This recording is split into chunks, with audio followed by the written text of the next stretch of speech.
ইউটিউবে অ্যাডসেন্স করে টাকা কামাই করা।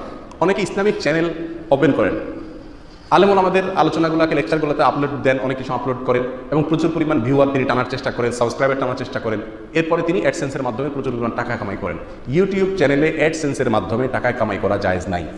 কেন জায়েজ নাই? তার কারণ হলো ইউটিউবের চ্যানেলে আপনি যদি অ্যাডসেন্স অপশন ওপেন করেন তাহলে সেক্ষেত্রে ইউটিউব কর্তৃপক্ষ বা সংশ্লিষ্ট কর্তৃপক্ষ যে অ্যাডভার্টাইজগুলো দিবে এই সব অ্যাডভার্টাইজ বৈধ অ্যাডভার্টাইজ না। এখানে নারীর দেহ প্রদর্শিত হবে, এখানে মিউজিক আসতে পারে, এখানে হারাম জিনিসে অ্যাডভার্টাইজ হতে পারে। আপনার চ্যানেলের মাধ্যমে আপনি হারাম অ্যাডভার্টাইজে সহায়তা করলেন। আল্লাহ বলেছেন তাআওয়ানু আলাল বিররি ওয়াত তাকওয়া ওয়া লা তাআওয়ানু আলাল ইসমি ওয়াল উদওয়ান। অন্যায়ের কাজে সহযোগিতা করা অন্যায় কাজ করা সমান।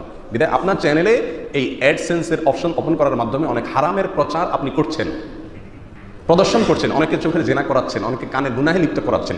বিধায় আপনাকে এটার দায় বহন করতে হবে। সেই কারণে অ্যাডসেন্সের মাধ্যমে ইউটিউব চ্যানেলে টাকা কামাই করা কি নাই? জায়েজ নাই।